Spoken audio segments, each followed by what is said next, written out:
So, Andrew Tate, great to have you here. People are so terrified when talking about Harry and Meghan because they're worried that they're going to be accused of racism. You're clearly not worried about that. No, I'm not worried about that. I refuse to live in an absolute fantasy, and people are dodging around the true issue.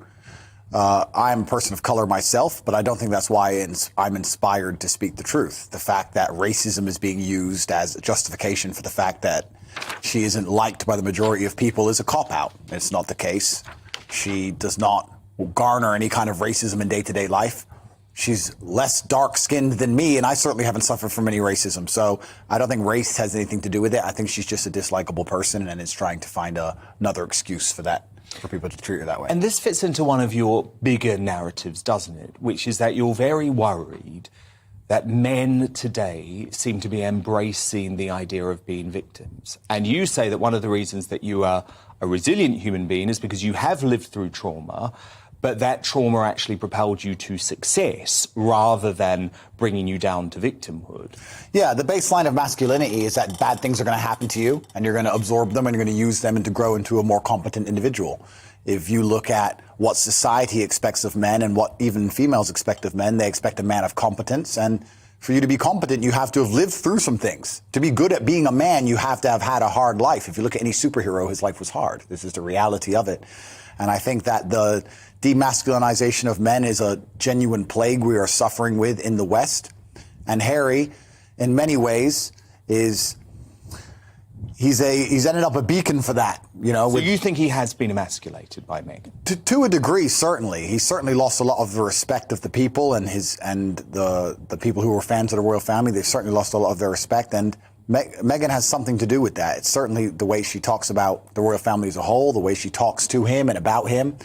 There's certainly an element of people waiting for him to stand up and say, listen, that's the royal family. You can't talk that way, or you decided to be with me. There were certain things you were expected to do. But he simply just allows her to demasculinize him in public, and everybody feels uncomfortable with it. People also feel uncomfortable now to have conversations about race because it's so easy for the MSM to accuse you of racism. Now, I grew up believing in a colourblind world, and that's what I was told at school, that we shouldn't actually obsess about someone's race. Now, if you sign up to that philosophy, you're described as being racist. And it feels to me like Meghan has really utilised that. Well, there are certain buzzwords, there are certain words you can hide behind in modern society which people are not allowed to challenge, and it allows you to have ideas inside of a vacuum where you can develop these narratives that are never directly contested.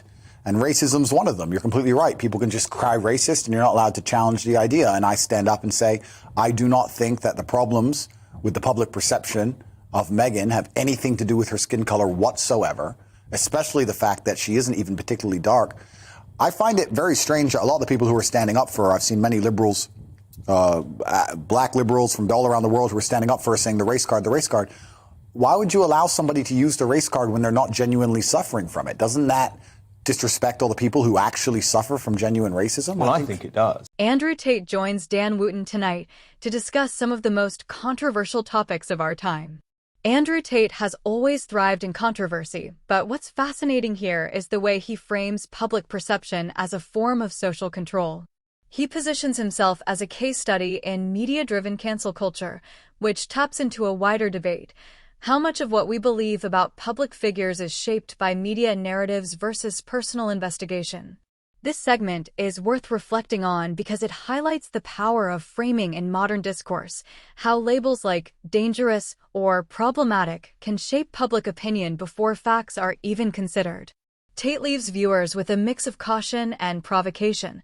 Society So do I. Because there are so many contradictions in that Netflix series, because Meghan actually says the only time she ever experienced racism was someone in LA calling her mum, who actually does have much darker skin than her, the N-word. But actually, Meghan said she had experienced no racism herself, yet she enters the royal family and all of a sudden it helps her victim narrative to suggest that she's been a victim of racism. And actually, if you saw her wedding, I mean, the British public completely embraced her. Well, if the British public had a problem with race, I don't understand how we have a prime minister who's darker skinned than her, a mayor of London who's darker skinned than her.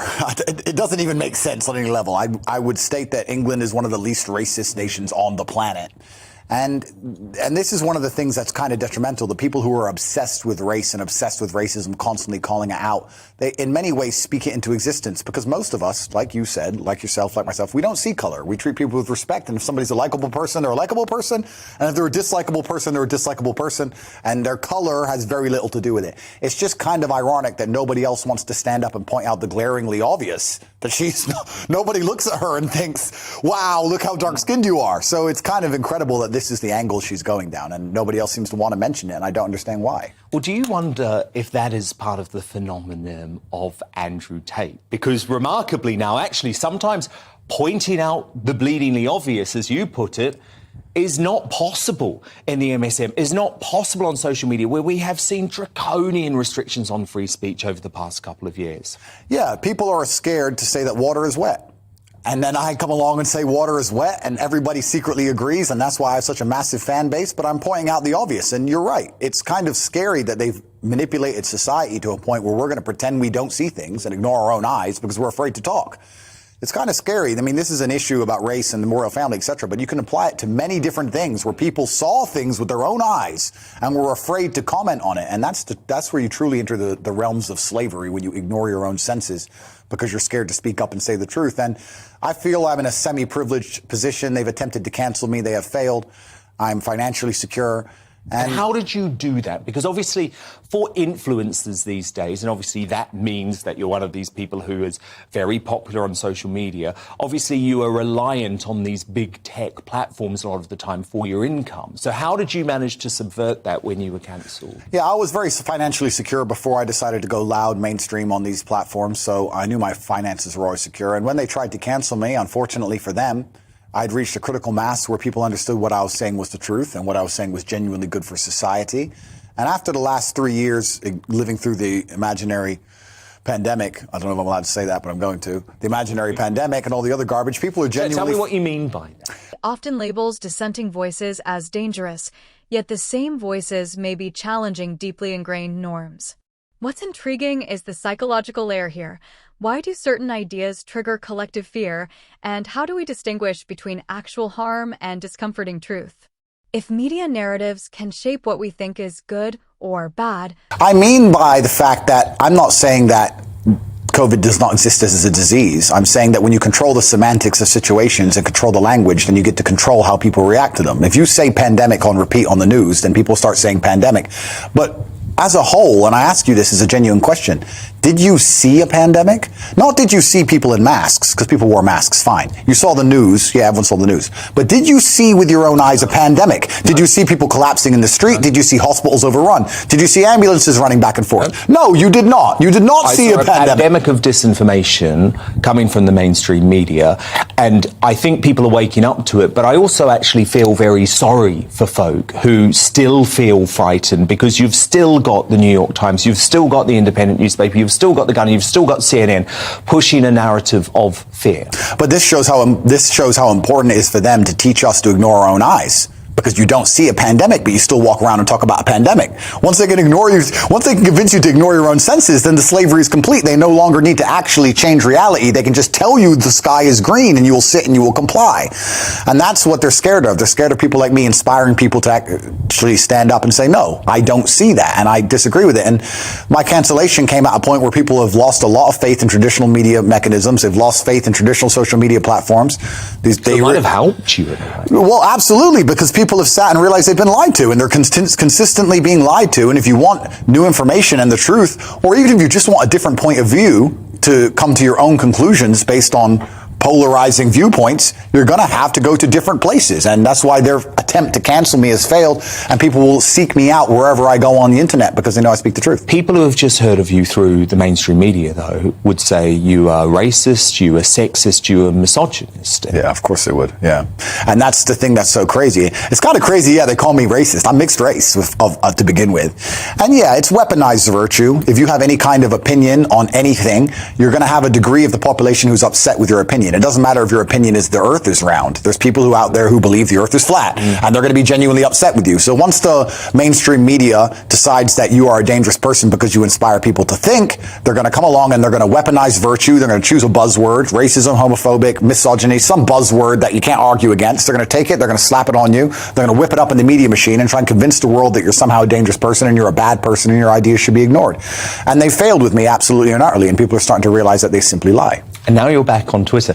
You were telling me you left the platform when you were first banned with 88,000 followers. How many do you have after a couple of weeks? Yeah, I've been back 2 weeks now. I have 2.9 million, I think. So, and is that down to Elon Musk? Was he the person who let you back on? Yeah, and Elon is truly a hero of free speech, and he understands we were entering a draconian age of genuine.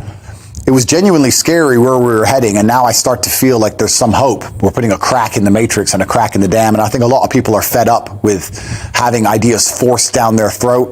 But it's important that we stand up and talk about these things because it's happening on every level, even from the World Cup to this pandemic to ignoring the imaginary race card in Netflix documentaries. There are so many people not pointing out obvious things in the world that it's getting pretty scary to live in this false reality. We need people to just stand up and say, no, this is absolute garbage.